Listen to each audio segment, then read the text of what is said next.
Bonsoir, alors, petite vidéo à chaud, suite en fait à l'annonce, je suis tout là, donc pour éviter de dire des conneries, j'ai recoupé les infos, j'ai tout récupéré juste à côté.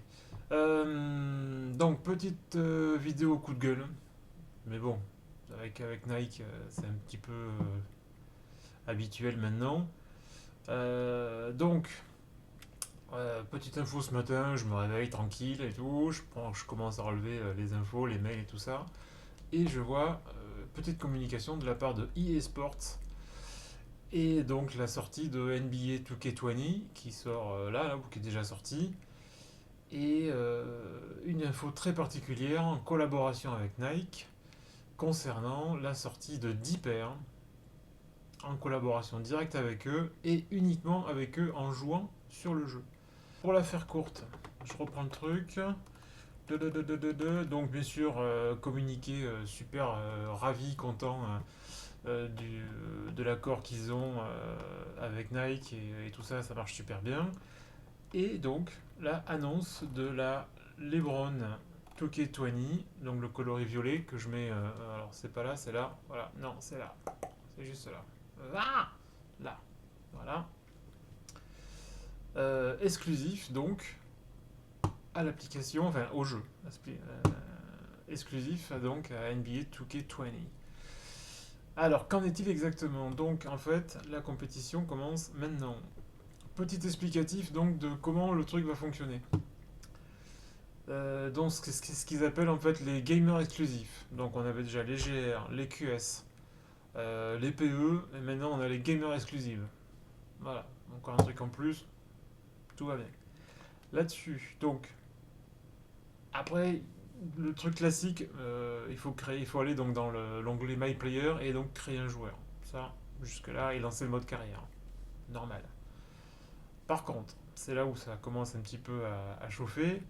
Là-dessus, il faut arriver à faire un joueur qui arrive à 98 sur 100. Donc, en fait, il faut dépasser le bon, qui lui est à 97 dans le jeu. Là-dessus, une fois que on est à 98, la paire est débloquée, donc accessible en achat dans le jeu. À partir de là, donc, on est censé donc la porter, toujours dans le jeu, et gagner un match avec. Et là, en théorie, puisque en fait c'est du 22 au 29, donc ça ne laisse qu'une semaine pour faire tout ça, on a accès via un lien, parce qu'en fait il faut joindre les deux comptes, il faut joindre le comptier à l'application Sneakers de Nike, pour pouvoir accéder donc à la paire en vrai et pouvoir l'acheter. Tout ça, c'est réservé US, hein. Donc là, l'Europe, là-dessus, je sais pas ce qui va se faire, je sais pas s'il y a quelque chose de prévu, mais en tout cas, pour l'instant, c'est US only. Basta. Bien sûr, alors le truc, c'est que comme c'est du 22 au 29, bah, il y a déjà un timing hyper serré d'une semaine, où il va falloir farmer, farmer comme des cons, et en fait passer sa vie à ça. Parce qu'arriver à 98 sur 100, bah, faut quand même le faire. En une semaine, à mon avis, c'est chaud. Peut-être qu'on y arrive, hein. En tout cas, moi, NBA 2K, voilà, jamais joué et je pense pas que je ferai l'achat pour ça.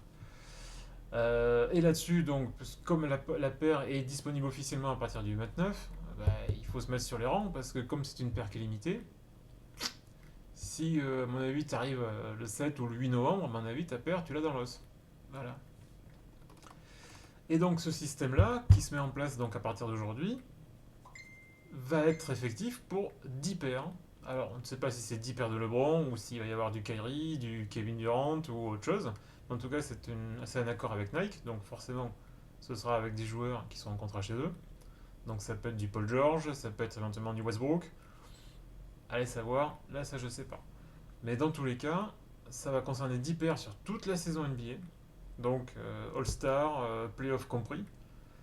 Et la dernière, la dixième, ne sera accessible que via certainement un QR code ou quelque chose à scanner avec l'application Sneakers. Donc je crois qu'il y a apparemment un truc spécial qui s'appelle Sneaker Scam. Donc dans le jeu NBA 2K20, il faudra scanner quelque chose avec son appareil photo pour pouvoir accéder à la paire. Voilà. Et ça donc c'est toujours pour l'instant US. Pas d'infos pour tout ce qui est Europe. Donc voilà, donc ça me gonfle. Voilà, franchement, ça me saoule. C'est pas fair play de la part ni de EA au niveau des timings, au niveau des temps, parce à part les Chinois en VPN qui vont fermer comme des bâtards 24 sur 24, je vois pas trop qui c'est qui va y arriver. Après, peut-être que c'est possible, hein, mais moi ça me paraît un peu chaud. Et l'Europe est oubliée, comme d'hab, comme souvent. Hein. On a déjà galéré pour la NBA 2K14 avec la Libron 11. Et on a toujours galéré pour les Libron Watch, qui étaient dispo par défaut aux US. Et après, quand ils ont bien voulu, on a eu quelques paires en Europe. Du moins pour la première série. La deuxième série, ça a été un peu plus carré. Mais je me rappelle des preuves de la première série des Libron Watch, sur les Libron 15. Il y a des paires qui ne sont pas sorties en Europe. Voilà, il y a au moins deux paires. Je crois que c'était la M95 et la Vintage, il me semble. Ces deux-là ne sont pas sortis aux US. En Europe, pardon. Ces deux-là ne sont pas sortis en Europe. Donc voilà. Donc, là, d'habitude, je le demande pas ou je le propose pas, mais là, il faudrait liker, partager, histoire que ça prenne un peu de poids, quoi, si possible. Voilà. Alors, ou sinon, il y a que moi que ça énerve. Et alors là, bah écoutez, les gars, on laisse tout faire, hein. Voilà, on s'en fout. Voilà, donc un petit coup de main, un petit coup de pouce. Plink. Like, partage, c'est tout là, hein. C'est pas compliqué, il y a trois boutons. Voilà, j'essaierai de mettre la vidéo un petit peu partout aussi au niveau des réseaux sociaux. Allez, on y va parce que sinon on n'aura rien quoi. Et on continuera à nous prendre pour des cons. A plus, ciao ciao.